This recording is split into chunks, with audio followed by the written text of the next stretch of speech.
A palavra do Senhor no livro de Atos, no capítulo 4. Só um momento. Atos, capítulo 4, do versículo 13 ao verso 22. Atos 4, de 13 a 22.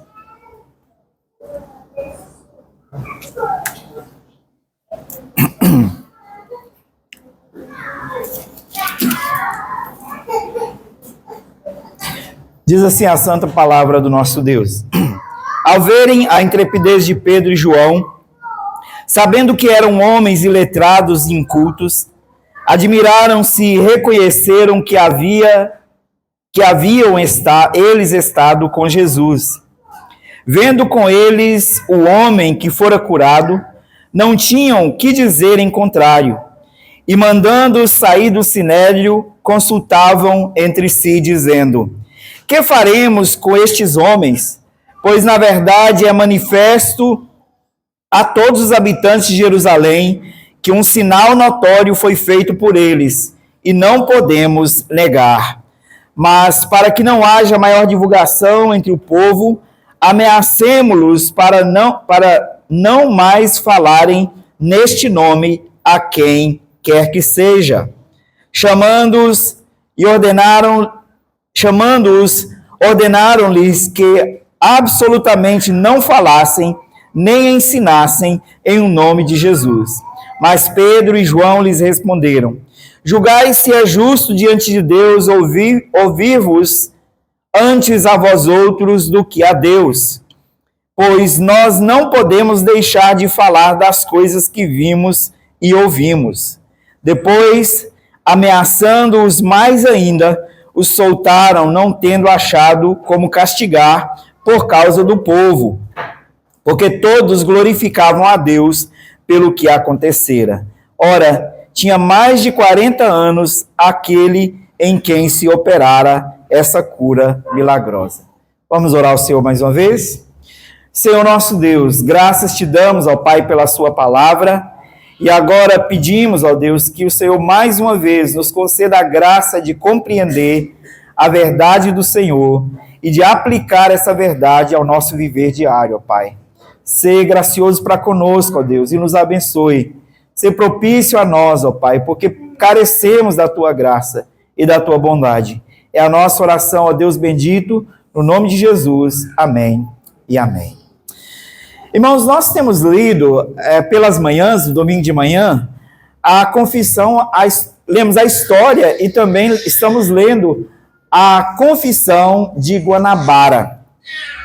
Essa confissão, tenho certeza que poucos conhecem a história dela, é uma confissão brasileira, a primeira confissão de fé reformada escrita na América Latina e a única escrita no Brasil. A história dessa confissão é que em 1557 chegou na Baía de Guanabara, no Rio de Janeiro, um grupo de huguenotes, que são calvinistas franceses, com o propósito de ajudar a estabelecer uma comunidade de refúgio para crentes calvinistas que estavam sendo perseguidos na França e na Europa, para que eles pudessem vir para o Brasil e serem acolhidos aqui no Brasil. Mas a Baía da Guanabara era parte de um território francês naquele período. Villegagnon era um militar que foi enviado ao Brasil para fundar uma colônia francesa aqui no Brasil, e ele então regia sobre aquela região do Rio de Janeiro. E esses irmãos então foram perseguidos por Villegagnon e eles foram forçados a escrever a sua declaração de fé. Então eles tinham que dar uma declaração de fé por escrito. E eles sabiam que ao terminar de escrever aquela declaração de fé, eles estavam, como disse o historiador, também escrevendo a sua própria sentença de morte. Com isso, irmãos, a partir dessa história e de muitas outras que nós já observamos, nós temos visto como que a verdade do Evangelho enfrenta oposição no mundo. Foi assim desde o princípio. A verdade do Evangelho, a mensagem da graça, sempre enfrenta oposição. Porque o cristianismo, a mensagem da salvação graciosa, não é algo que é natural para o coração humano, porque nós agimos por mérito e por justiça. Tanto que C.S. Lewis, falando sobre isso, disse que se nós tivéssemos que criar uma religião, certamente ela não seria o cristianismo. Nós jamais cogitaríamos criar o cristianismo, porque o cristianismo é a religião da salvação pela graça, não por méritos, não por justiça própria, não por merecimentos. O livro de Atos é a história de homens, de servos do Senhor, que, assumindo a missão de Cristo, obedecendo aquilo que Cristo ordenou, saem pelo mundo divulgando a mensagem da graça, o evangelho da graça de Cristo Jesus.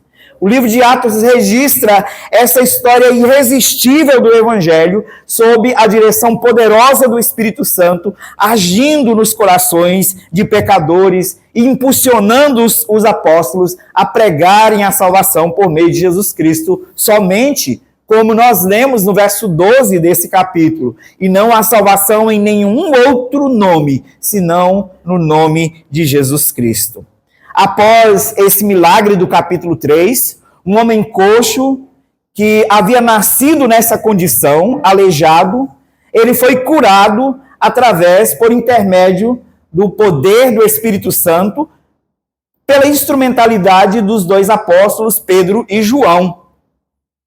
Depois dessa cura, Pedro e João são presos e então são levados perante o Sinédrio, que era aquele tribunal civil religioso que regia sobre o país, sobre os judeus, sobre os israelitas naquele período.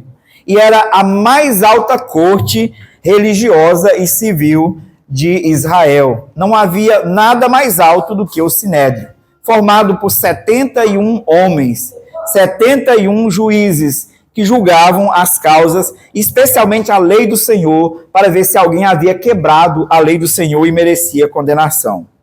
O que esse julgamento aqui representa não é apenas o julgamento do milagre, nem também o julgamento dos dois que foram aqueles instrumentos de Deus que realizaram um milagre. Mas aqui está em julgamento o próprio Evangelho. O nome de Jesus está no banco dos réus do Sinédrio. E diante dessa oposição, nós encontramos aqui uma das declarações mais marcantes de coragem cristã dada por Pedro e João, que eles decidem na cara dos 71 homens, eles decidem diante daqueles homens e diz: nós vamos desobedecer vocês e vamos obedecer a Cristo. Esse texto nos ensina que o verdadeiro encontro com Cristo produz um testemunho que não pode jamais ser silenciado.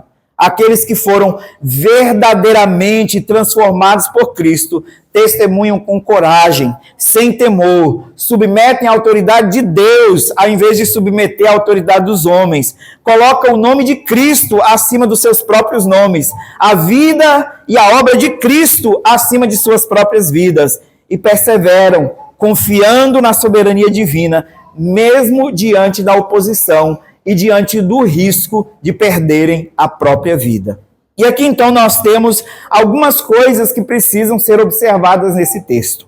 A primeira delas, no verso 13, é a evidência de uma transformação inegável pelo poder do Evangelho. Tanto que nem aqueles homens ímpios puderam negar essa evidência. No verso 13, nós lemos o seguinte: ao verem a intrepidez de Pedro e João, sabendo que eram homens iletrados e incultos, admiraram-se e reconheceram que haviam eles estado com Jesus. O Sinédrio estava observando uma coisa surpreendente. como dois pescadores, que aqui são descritos como iletrados e incultos. Isso não significa que eles eram analfabetos, mas que eles não tinham educação formal, que eles não tinham muita habilidade com as palavras, que eles não eram bem treinados numa escola para isso. E aí o Sinédrio observa algo surpreendente, porque esses homens que não possuíam formação rabínica, que não eram parte da elite intelectual de Israel, falavam com autoridade e ousadia, como quem sabia do que estava falando. A palavra usada aqui por eles é intrepidez. Ao verem a intrepidez de Pedro e João. Intrepidez está ligado diretamente ao discurso, à habilidade de falar. Mas aqui, a palavra que está sendo usada aqui indica três coisas em especial. A primeira, liberdade para expressar-se. A pessoa, mesmo que ela não tenha, aqui nesse caso, não tenha formação formal, não tenha educação formal, ela tem liberdade para se expressar. Segundo, ela tem franqueza no falar, ela não mede as palavras com medo do que ela vai falar, se o que ela vai falar terá consequências sobre ela. E terceiro, a ausência de medo de sofrer punição por causa das suas palavras francas. Então, intrepidez aqui é falar com coragem, é falar com ousadia, é falar sem medo. Eles não foram impressionados pela presença ou por estarem na presença do Sinédrio. Talvez nós estaríamos diante das autoridades, diante de um juiz, diante de acusadores, nós estaríamos talvez temerosos em alguma situação. Mas aqui eles não estavam com medo da situação. E o mais impressionante é que esses homens não eram impressionantes por si mesmos. Eles eram pescadores, eles eram trabalhadores comuns, eles eram homens que serviam à sociedade na sua função simples do dia a dia, de pescar peixes e vender no mercado. Mas eles tinham uma questão, mas eles tinham um ponto que os fazia falar com intrepidez, que os fazia ser diferentes. Eles eram testemunhas transformadas pelo encontro com o Senhor Jesus Cristo. Ao ponto disto, esse fato, ser uma evidência para o próprio Sinédrio de que alguma coisa havia acontecido no encontro deles com o Senhor Jesus. Porque o texto nos diz que o Sinédrio sabia que eles haviam estado com Cristo. Final do verso 13. E reconheceram que haviam eles estado com Jesus. A conclusão desses líderes foi quase que involuntária. Eles não tinham por onde esquivar-se dessa conclusão. Eles não tinham como fugir dessa conclusão evidente. Mas ela é uma conclusão profundamente reveladora. Os dois apóstolos, João e Pedro, haviam estado com Jesus. Isso mostra que a marca essencial do cristão e o que faz o cristão estar apto para proclamar o evangelho nunca, nem jamais será, nunca foi, nem jamais será o seu nível educacional. Nunca, jamais. Também não será a sua posição social ou o seu status dentro da comunidade. Também nunca será a sua eloquência natural, a sua capacidade, a habilidade natural de falar. Nunca será. Será o resultado da sua união com Cristo e do poder capacitador do Espírito Santo que foi derramado sobre todo aquele que crê em Jesus para a sua salvação. É isso que faz diferença. Por isso, irmãos, jamais será aceitável perante o Senhor que um crente salvo, regenerado pelo Senhor, salvo por sua graça infinita. Jamais será aceitável que ele use a incapacidade de falar, ou a sua pouca influência, ou a sua pouca eloquência como justificativa para não proclamar a verdade salvadora de Cristo Jesus para os outros. Não há para o crente verdadeiro nenhuma justificativa para a omissão na missão de evangelizar. Todos nós temos o dever de falar, porque todos nós tivemos um encontro com Jesus Cristo. E todos os que tiveram um encontro com Jesus Cristo foram transformados por Ele.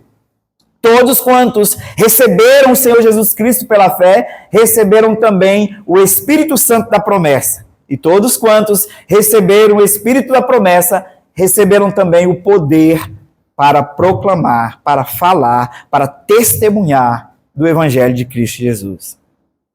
As suas palavras talvez não possam ser tão refinadas ou tão de alta qualificação como o irmão que tem boa formação, que está sentado do seu lado. As suas palavras talvez não sejam tão eloquentes quanto a dos pregadores que você assiste na internet. As suas palavras talvez não sejam tão rebuscadas como as palavras do seu colega, do seu amigo, do seu irmão.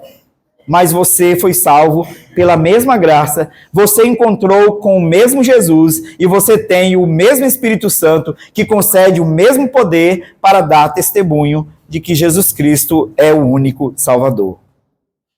Assim, irmãos, a igreja jamais precisará depender de aparência de poder. Ela não precisa disso, porque ela lida com uma realidade, com um fato, de que o Espírito Santo capacita homens e mulheres simples para que eles possam dar testemunho da salvação em Cristo Jesus.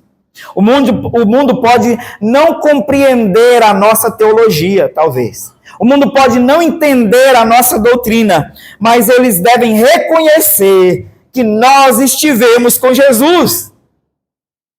As pessoas podem talvez não compreender a profundidade da doutrina reformada quando nós tentarmos explicar, mas elas precisam, no nosso testemunho e ao observar as nossas vidas, reconhecer que nós tivemos um encontro com Jesus.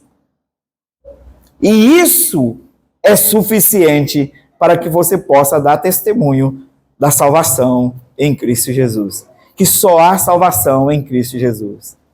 Há salvação em Cristo Jesus, porque Jesus salva pecadores, Ele salvou um pecador, aqui está diante de vocês. Basta isso. E o Espírito Santo capacitará os seus servos para que falem com ousadia. O mundo não precisa de eloquência, o mundo precisa da verdade. O mundo não precisa de sofisticação intelectual, o mundo precisa da verdade. A verdade do Evangelho, que salva pecadores, que anuncia que Deus, em sua infinita graça, enviou Jesus Cristo ao mundo para morrer por pecadores, e tendo dado a sua vida, foi sepultado, ao terceiro dia ressuscitou, e hoje ele está sentado à destra de Deus Pai, e de lá intercede por pecadores. E assim, todos quantos creem nele e confessam o seu glorioso nome, recebem a graça do perdão e o direito de serem feitos filhos de Deus. Mais uma vez eu digo, você não tem justificativa para não pregar, porque o mundo não precisa de eloquência, o mundo não precisa de sofisticação intelectual, o mundo precisa da verdade do Evangelho, e só a verdade do Evangelho liberta. A segunda coisa que nós temos aqui, que é maravilhoso nesse texto, é a impossibilidade de negarem o poder de Deus diante do que havia acontecido. No verso 14 a 16, nós lemos assim: vendo com eles o homem que fora curado, nada tinham que dizer em contrário. E mandando-os sair do sinédrio, consultavam entre si, dizendo: que faremos com esses homens? pois na verdade é manifesto a todos os habitantes de Jerusalém que um sinal notório foi feito por eles e não o podemos negar. O milagre é público, verificável, incontestável, ao ponto do Sinédrio reconhecer. O homem estava ali, diante deles. Os seus olhos viram e reconheceram que aquele homem que agora estava curado diante deles, junto dos dois apóstolos, é o mesmo homem que diariamente pedia esmolas à porta do templo, sentado à porta formosa. Os líderes não conseguiram negar esse fato. Eles apenas agora têm que lidar com essa história de controlar a narrativa, como nós temos ouvido falar muito hoje no meio da política. Controlar a narrativa. Era isso que eles tinham que fazer naquele momento. Isso revela uma verdade profunda. O problema do homem não é falta de evidência, não é falta de verdade, mas é resistência moral a tudo que se chama Deus, a tudo que pertence ao Senhor, a tudo que é a verdade do Evangelho. Como diz as Escrituras em Romanos 1, no verso 18, que os homens detêm a verdade pela injustiça. Isso significa, em Romanos, Paulo estava afirmando que os homens, com medo da verdade, tentam suplantar, suprimir a verdade pela injustiça. Para que a sua injustiça possa continuar sendo inquestionável ou não questionada, eles então suprimem a verdade, abafam a verdade, escondem a verdade. E é isso que o Sinédrio está tentando fazer. Esconder a verdade, ocultar o fato, mudar a história, para que a história não tivesse impacto naquele momento.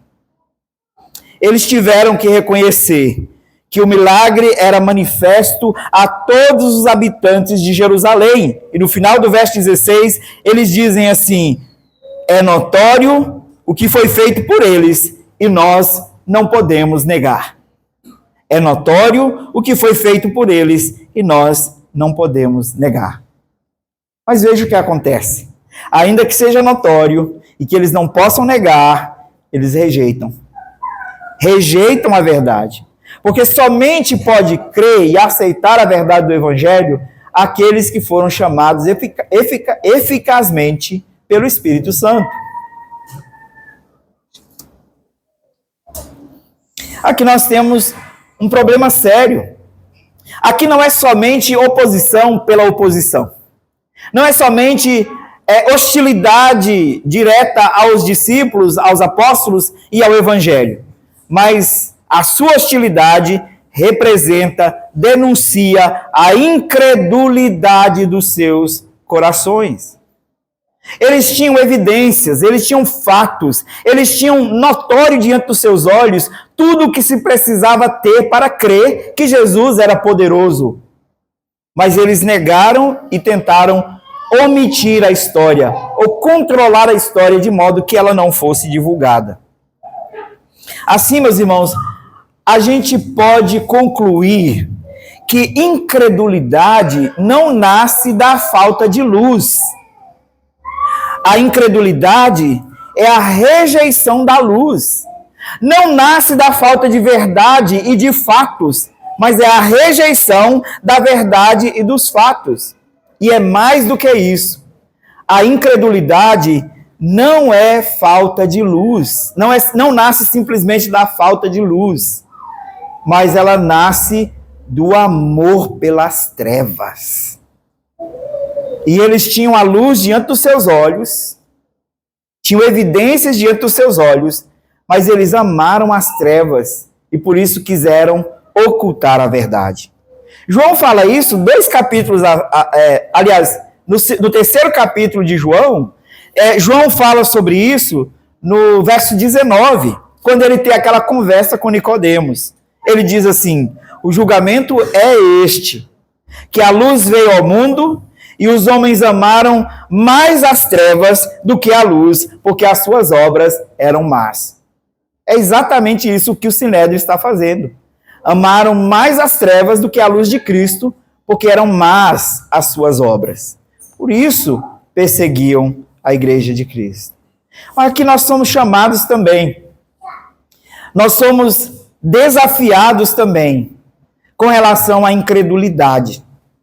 Porque a incredulidade não é um privilégio dos ímpios. Tomé era salvo. E o seu coração foi em um momento tomado de incredulidade. E ele não creu no Cristo ressurreto apenas pelo testemunho. E ele disse, eu só creio se eu ver. E ele precisou apalpar as mãos do Senhor para crer. E Jesus, então, o confrontou, dizendo, você precisa ver. Bem-aventurado os que não viram e creram. Nós precisamos tomar cuidado, porque por causa do pecado remanescente em nosso coração, as sombras ainda de vez em quando tentam ocultar a verdade. E nós somos tentados muitas vezes a não crer naquilo que é a verdade do Evangelho. Nós podemos ser tentados, por exemplo, a continuar crendo no nosso próprio esforço ou na salvação pelas obras, quando nós fomos salvos já pela graça. Ou que, talvez mais ligado à proclamação do Evangelho, que nós não temos as habilidades necessárias para ser alguém que faz evangelismo. Quando as Escrituras estão dizendo que não depende de mim, não depende do homem, mas depende do poder de Deus que em nós opera. Depende do Espírito Santo. Nós temos que tomar cuidado para que nosso coração não tente ofuscar a luz do Evangelho. O Evangelho é claro. O coração humano é que é obscuro. O Evangelho é claro. O coração do homem é que é endurecido. E que Deus tenha misericórdia de corações endurecidos, que eles sejam quebrantados na presença do Senhor para que creiam. Aqueles homens não creram. Com isso, há uma terceira coisa que acontece aqui. A tentativa humana de silenciar o testemunho do Evangelho. E nós vamos lidar constantemente com isso.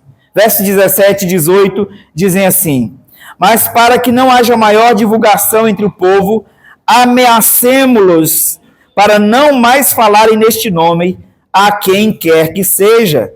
Chamando-os, ordenaram-lhes que absolutamente não falassem nem ensinassem em o nome de Jesus. Proibiram a pregação do Evangelho. O alvo da proibição é explícito. Não era nada contra Pedro e João, explicitamente. Não era nada contra o rapaz, o moço que havia sido curado. Era um ataque ao nome de Jesus. Era um ataque ao Senhor de João e Pedro. Era um ataque àquele que havia curado o homem coxo. Desde o início, a oposição ao cristianismo não é contra moralidade, não é contra ética, não é contra, nem contra religiosidade em si. Não é. Alguém um dia disse que Satanás é profundamente religioso. E de fato, e ele é tão religioso que ele engana as pessoas, conduzindo-as a falsas religiões. Então, a questão nunca foi, a oposição ao cristianismo nunca foi contra moralidade, ética e religiosidade. O mundo, em geral, aceita a moralidade do cristianismo. Alguns até gostam dos princípios cristãos, gostam dos valores cristãos. Isso é tão verdade que a gente observa, por exemplo, nas escolas confessionais, pessoas ímpias que procuram escolas confessionais para os seus filhos porque gostam dos valores cristãos. Não porque amam a Cristo, não porque amam o Evangelho. Que adotam a educação tradicional ou que adotam a educação confessional, a educação cristã, não porque amam a Cristo e porque tenham alguma fé em Jesus Cristo, mas porque gostam dos princípios, gostam do padrão moral, gostam dos valores. E isso não é suficiente. O mundo que aceita a moralidade de Cristo rejeita o próprio Cristo. O mundo que aceita a ética cristã rejeita o Cristo do cristianismo. Porque eles rejeitam a exclusividade de Cristo como Salvador. O mundo odeia Atos 4:12. O mundo odeia Atos 4:12. E mesmo religiões que se dizem cristãs odeiam Atos 4:12.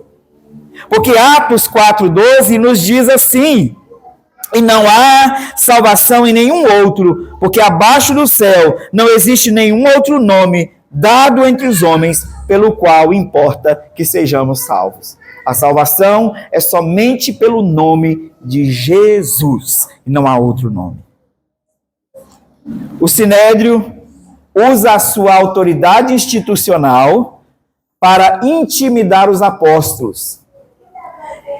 E como eles não tinham ali uma evidência para darem uma sanção legal sobre os apóstolos, não podiam, por exemplo, determinar 3 quarentenas de açoites, 3 sessões de açoites que eram, na verdade, 49 açoites, 50 menos 1, que eram dados sobre os apóstolos, ou sobre os condenados. Eles não podiam, talvez, determinar isso, ou uma só que fosse, dar uma surra de 49 açoites, ou 2, ou 3, porque eles quebraram a lei.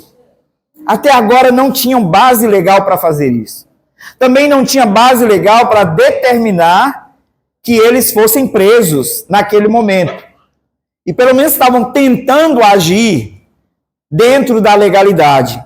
Mas mesmo assim, eles decidem tomar uma resolução de proibir que os apóstolos pregassem e ensinassem o nome de Jesus. Como que eles iriam fazer isso, já que não tinham um dispositivo legal? Eles disseram: vamos chamá-lo e ameacemos-los para que eles parem de proclamar isso. Verso 17 está evidente. Mas, para que não haja maior divulgação entre o povo, ameacemo-los para não mais falarem neste nome a quem quer que seja. E chamando-os, ordenaram que absolutamente não falassem nada em o nome de Jesus. Aqui nós vemos um padrão que se repete ao longo da história.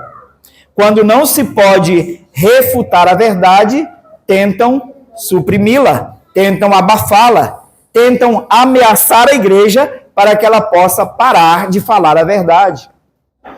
E agora, incrivelmente, irmãos, nós temos visto isso acontecer mais nos nossos tempos, que além das ameaças e perseguições religiosas de outras religiões extremistas, nós temos também a própria lei, muitas vezes, o próprio Estado, muitas vezes, aqueles que nós elegemos como representantes do povo e colocamos lá nas casas de administração, de governo público, nas casas de legislação, quer seja na esfera municipal, estadual ou nacional, tentam colocar coisas ou impor coisas sobre a igreja, de modo que ameace a igreja e amordace a igreja com relação à proclamação da verdade. E nós, aliás, muitos de nós, ministros do Evangelho, parece que estão pregando com uma caixa de ovos embaixo dos pés. E ele tem medo de pisar forte e, de repente, estragar tudo. Estão pregando, pisando em ovos para não ferir a sociedade. Mas isso é pecado. Isso é ser omisso, isso é negar a nossa natureza. Isso é negar a natureza proclamadora da igreja que foi chamada para ser testemunha do Evangelho de Cristo Jesus. E o Evangelho deve ser pregado, ainda que sob ameaça. Ainda que estejamos sob ameaça, como os discípulos estavam, nós temos que pregar. Paulo, falando sobre isso, ele diz: porque sobre mim pesa o dever de pregar o Evangelho. Eu sou devedor, sobre mim pesa o dever de pregar o evangelho. Eu não tenho opção. Eu não tenho opção de, como igreja, escolher não pregar o evangelho. É o meu dever como cristão. É o meu dever como servo de Cristo. O cristão deve, então, estar preparado, e nós precisamos nos preparar para enfrentar pressões culturais, sociais e até legais que tentam silenciar o evangelho da graça de Cristo, que tentam silenciar a verdade. Nós temos que tomar muito cuidado para não sermos seduzidos por essa onda de ajustamento do politicamente correto. E aí nós vamos ajustando a mensagem do Evangelho e ajustando a mensagem do Evangelho até que ela não tenha mais peso ou efeito sobre os corações. O Evangelho, a palavra de Deus descrita pelos profetas no Antigo Testamento, em diversas imagens, é uma fornalha ardente que derrete o ferro. É muitas vezes o martelo que esmiuça a pedra. O evangelho é duro, porque ele acusa o coração humano de autossuficiência e de rejeição a Deus. E depois, e só depois, ele apresenta a graça salvadora de Cristo Jesus. Que o homem de coração duro, que rejeita a Deus, se eleito pelo Pai, não foi rejeitado por ele. E pode ser recebido pela graça do Senhor. Mas a pregação continua sendo o martelo que esmiuça a penha. O martelo que quebra o coração duro, que quebra a rocha. Nós não devemos nos preocupar com as pressões do mundo. Nós não devemos nos preocupar com as tentativas humanas de silenciar o nosso testemunho. Se cortarem a nossa língua, preguemos em libras. Se cortarem em nossas mãos, preguemos com a vida. Se tirarem nossa vida, que o Senhor use o nosso testemunho para que o seu nome seja glorificado. Outra coisa maravilhosa nós observamos nesse texto, a supremacia da vontade de Deus, que leva o crente a ter como suprema também a obediência a Deus. Para o cristão, a obediência a Deus é compulsória. Não há outra opção. Quando eles são chamados e eles são questionados, Pedro e João são proibidos de pregar, são ameaçados por estarem pregando o evangelho. Pedro e João respondem o seguinte no verso 19: julgai se é justo diante de Deus ouvir-vos antes a vós outros do que a Deus, pois nós não podemos deixar de falar das coisas que vimos e ouvimos. Eles tentam ponderar com o sinédrio. Julguem se o que vocês estão pedindo é justo. Julguem se o que vocês estão pedindo é adequado. Nós não podemos parar de falar do que nós vimos, do que nós presenciamos, do que nós vivenciamos. Pedro e João não respondem com rebeldia, mas respondem com firmeza teológica, com firmeza de princípio, com compromisso com o evangelho. Eles colocam as questões nos termos corretos. Eles dizem: quem tem autoridade final no sinédrio? Quem deveria ter a autoridade no sinédrio? Se o sinédrio é na terra, os representantes de Deus, quem deve ter a autoridade final no sinédrio? Deus ou os homens? E o mesmo nós podemos dizer sobre qualquer casa de leis. Porque Romanos, no capítulo 13, diz que toda a autoridade foi dada por Deus e não há autoridade na terra que não tenha sido por ele instituída. Quem tem autoridade no Congresso? Os deputados e senadores que nós escolhemos ou Deus que colocou eles como autoridades no governo? Quem tem autoridade sobre o Brasil? Os governadores, os governantes ou Deus que estabeleceu governantes sobre nós? Quem é a autoridade final sobre o mundo? Os reis e os homens ou o Rei dos reis e Senhor dos senhores? Os crentes reconhecem um único Senhor e só se submetem a outros senhores quando ordenado por esse único Senhor a se submeterem a esses outros senhores. Quando ele mesmo disse, sejam sujeitos a autoridades humanas, porque Deus as estabeleceu, nós nos sujeitamos, porque Deus nos ordenou ser sujeitos a elas. Mas nós não podemos jamais fazer algo que é contrário ao que Deus ordenou.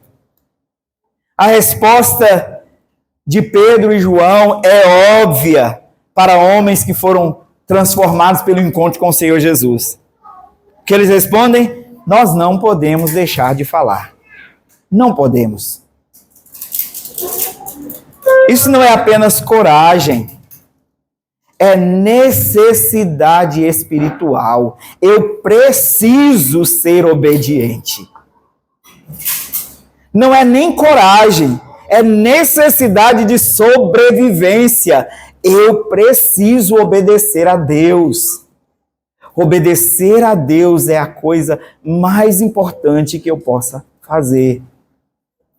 Portanto, obedecer a homens por temor e desobedecer a Deus é colocar a nossa própria vida em risco. Porque é necessário obedecer a Deus. O testemunho foi inevitavelmente a sua própria experiência, uma experiência real com o Senhor Jesus Cristo. Eles haviam andado com Jesus. E talvez você não tenha coragem, porque você tem caminhado pouco com o Senhor Jesus. Eles haviam encontrado com Jesus e, com certeza, eles encontravam com Jesus diariamente. O milagre aconteceu num desses encontros que eles foram encontrar Jesus no templo, em oração. Eles oravam diariamente para encontrar-se com o Senhor. E por isso eles tinham coragem. E talvez você não tenha coragem porque você não tem encontrado com o seu Senhor todo dia. Talvez você seja covarde porque você não tenha conversado com o seu Senhor todos os dias. Talvez você tenha sido omisso porque você não tenha tido encontros significativos com Jesus todos os dias na sua devoção diária. Porque quem encontra com Jesus tem coragem. Quem encontra com Jesus está disposto a obedecê-lo. João Calvino disse o seguinte: pois esta é a regra universal. Devemos obedecer a Deus de tal maneira que se todos os homens se levantarem contra ele, ainda assim permaneceremos firmes. Se todo mundo se levantar contra Deus, ainda assim permaneceremos do lado de Deus. Isso é obediência. Assim, meus irmãos, a obediência de Deus a obediência a Deus deve ser absoluta. Não há opção de obedecer ou não obedecer. Não há opção de desobedecer aqui e obedecer ali. Não há opção de ajustar a obediência para que ela seja aceita diante do mundo. Isso é desobediência. Nenhuma autoridade humana, nenhuma lei humana pode legitimar a desobediência cristã. Nunca. Se você desobedeceu, foi por causa do pecado no seu coração. Não coloque culpa nas autoridades. Se você desobedecer, foi por causa do mal no seu coração. Não por causa de uma lei que foi colocada, obrigando você a desobedecer a Deus. Porque quem ama a Deus, obedece a Deus acima da obediência aos homens. Nós não podemos negociar a verdade. para nos poupar de sofrimentos. A verdade, acima de tudo,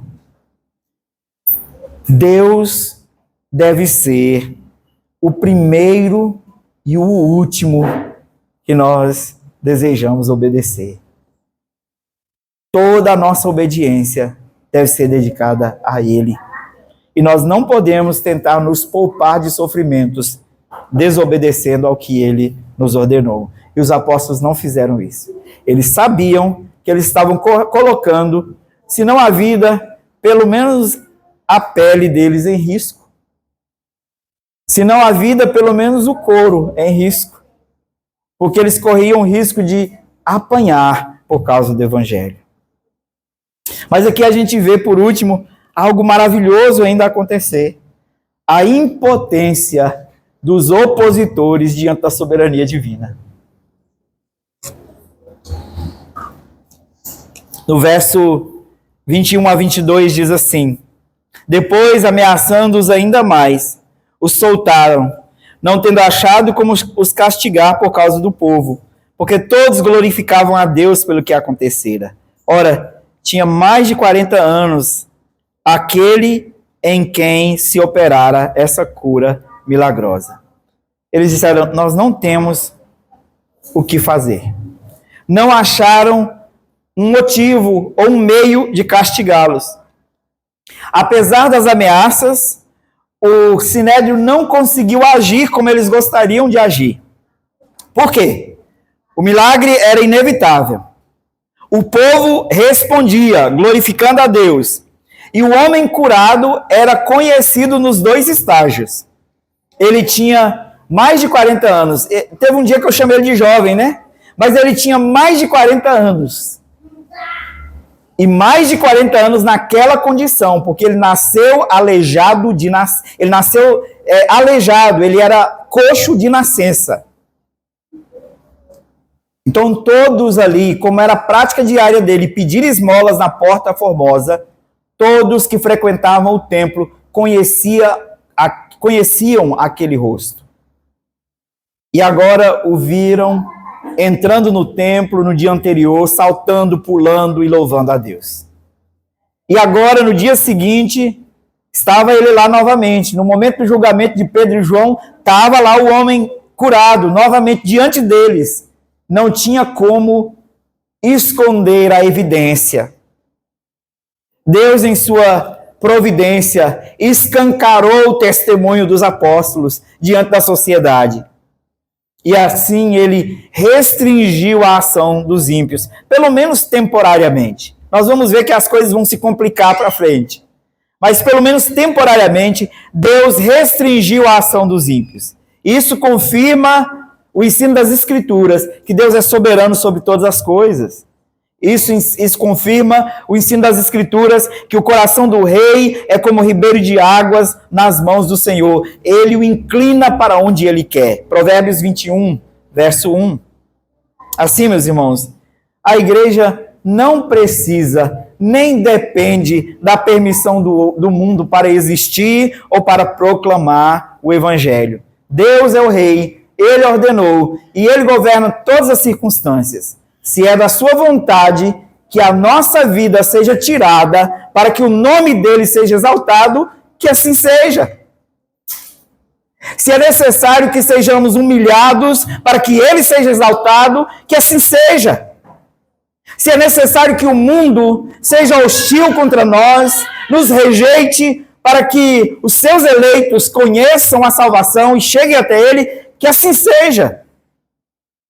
Que nós possamos dizer que ele cresça e eu diminua.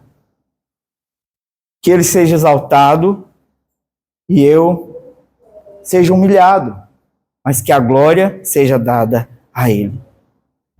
Esse texto revela um princípio central da vida cristã, irmãos.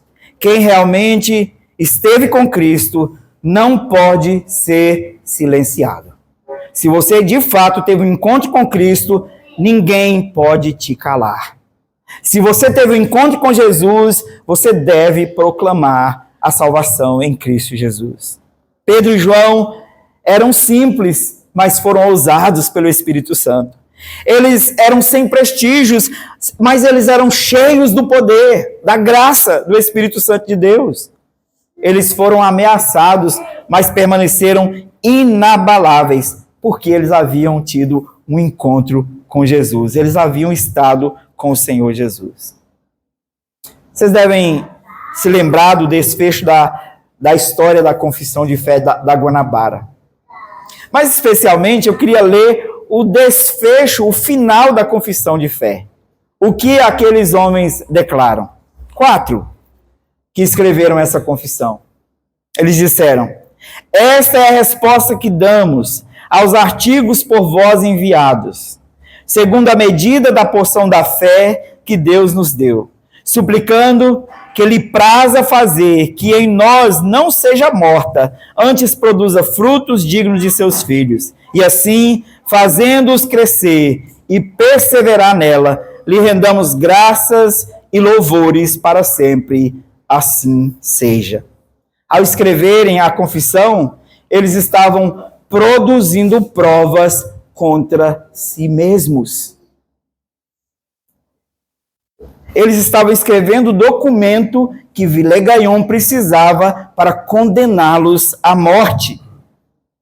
E, de fato, eles foram condenados à morte, foram enforcados e foram precipitados de um despenhadeiro. E lá ficaram.